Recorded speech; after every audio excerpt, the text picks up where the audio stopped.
Hello friends. कैसे हैं आप सब। आशा करती हूँ सभी अच्छे और स्वस्थ होंगे।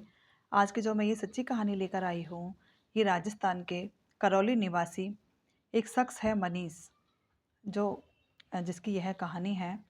मनीष अपनी पत्नी के साथ बहुत अच्छे से ज़िंदगी बिता रहा था। तो तभी उनके पास में एक व्यक्ति आता है, जो आकर ये कहता है कि तुम अगर 15 लाख रुपए दे दोगे तो मैं तुम्हारी पत्नी का रेलवे में भर्ती करा दूँगा।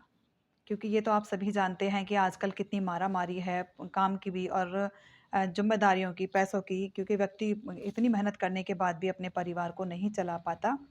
तो मनीष जो था वो अपनी पत्नी से बहुत प्यार करता है और अब वो अपनी पत्नी के लिए, जो उसकी पत्नी होती है सपना के लिए कहता है कि क्या करें सपना?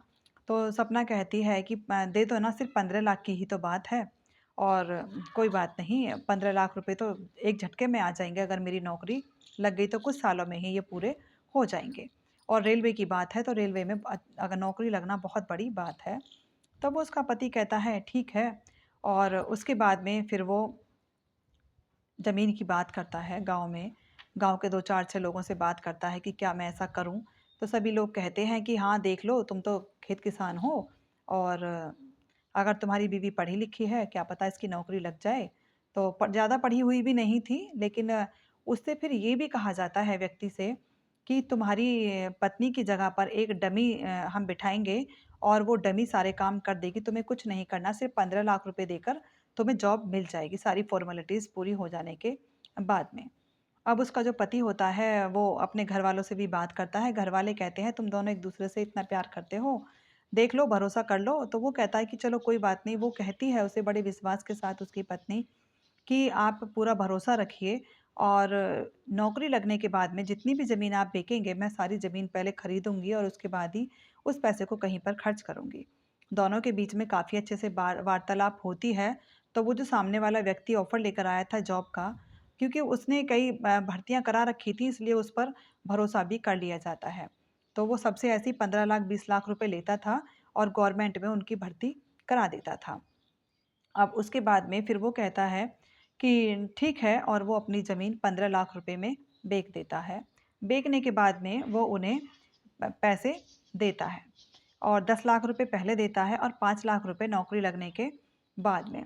जिस बीवी को इतनी ज़्यादा कोई ख़ास नॉलेज नहीं थी, क्योंकि डमी व्यक्ति ने उसकी जगह पर एग्ज़ाम दिया था, तो जब वो वहाँ जाती है तो बहुत अच्छे से तो काम नहीं कर पाती, लेकिन फिर भी ऐसा होता है कि जॉब तो उसे मिलनी ही होती है और वो जॉब पर लग जाती है। और जब जॉब पर वो लग जाती है, लगभग 6 महीने उसे जॉब पर जाते-जाते बीत जाते हैं। तब वो कहती है अपने पति से कि तुम जैसे अनपढ़ गँवार के साथ मुझे नहीं रहना। जब उसे ये लगता है कि अब मैं बिल्कुल पक्की हो गई हूँ, और वो उसे छोड़कर चली जाती है। जब वो वहाँ से चली जाती है, जाने के बाद में सब बड़े हैरान होते हैं कि इसने तो 15 लाख रुपए की अपनी ज़मीन बेच दी।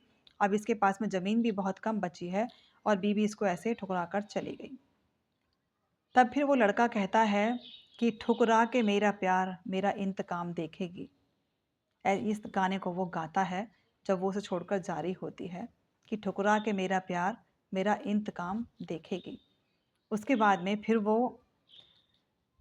लड़का सीधी क्या करता है, जाता है वहाँ पर, एफआईआर दर्ज करता है, रेलवे अधिकारी के पास पहुँचता है, जो सबसे ऊँचे अधिकारी होते हैं, और उनके पास जाकर कहता है कि जो इस नाम की महिला है, सपना नाम की महिला, ये इसे कुछ नहीं आता, ना ही इसके पास में कोई डिग्री है, ना दस्तावेज़, सब इसके पास में नकली हैं और 15 लाख रुपए मैंने दिए थे और तब इसकी जॉब लगी थी।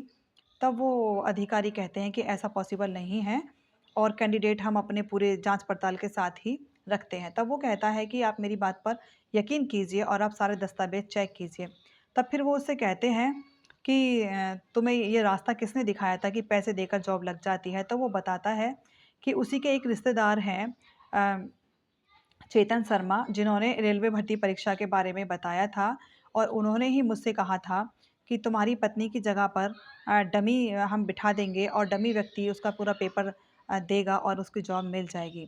और मैंने उन्हें 15 लाख रुपए दिए और मेरी पत्नी सपना को जॉब मिल गई, और मैं नहीं चाहता कि गलत लोगों के हाथों में ये नौकरी जाए। जो इसका पूरा-पूरा मतलब बच्चा जो पूरी तैयारी के साथ, पूरी मेहनत के साथ जिसने की है मेहनत, उसको उसका जॉब मिलनी चाहिए। तो वो कहते हैं कि ऐसा नहीं हो सकता। पहले तो वो अधिकारी बिल्कुल मना करते हैं, उसके बाद में फिर वो जाँच उसके कहने पर जाँच बिठाई जाती है, क्योंकि वो एफआईआर थाने में भी दर्ज करवा देता है। उसी के आधार पर फिर उनकी जाँच-पड़ताल की जाती है और जाँच-पड़ताल में पाया जाता है कि वो लड़की सच में ही डमी देकर आई है, उसके पास में कोई भी ऐसा नॉलेज या ऐसी कोई ज्ञान नहीं है। जब उसे 6 महीने बीत जाते हैं और 6 महीने की तनख्वाह जब वो ले लेती है, उसके बाद में फिर वो उसे जितने भी अधिकारी इस चीज़ में फँसे हुए थे, सभी को निलंबित कर दिया जाता है और निलंबित करने के बाद में सभी के ऊपर कार्रवाई की जाती है।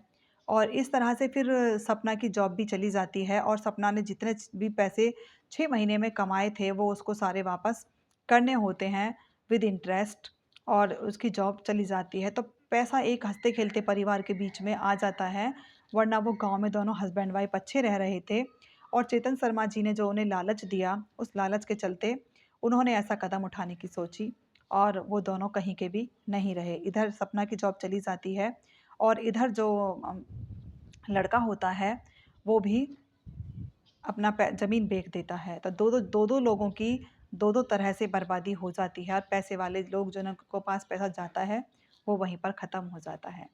Thank you and have a nice day. सचेत रहिए, सावधान रहिए।